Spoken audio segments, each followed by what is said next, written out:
पेन्हाले पियर सारी मने मान दुखी बारी तबो बहरत करेली हो।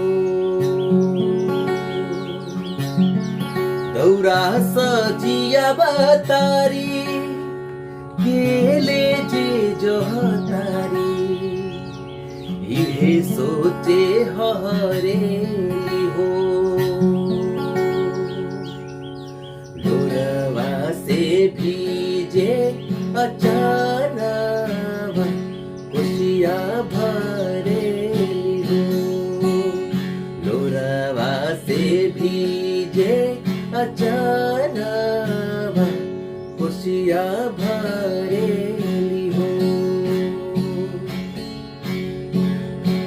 सभे घाटे चल गइल हो दहुरा निकाल गइल हो। सभे घाटे चल गइल हो दहुरा निकाल गइल हो।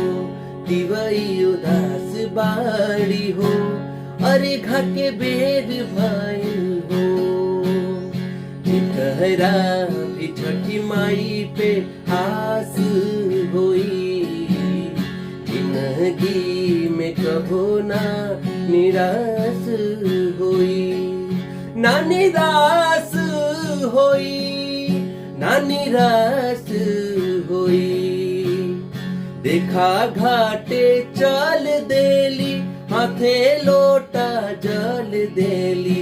देखा घाटे चल देली हाथे लोटा जल देली। रोवत गिरत हरेली हो। लोरवा से भीजे अचानवा खुशिया भरेली हो।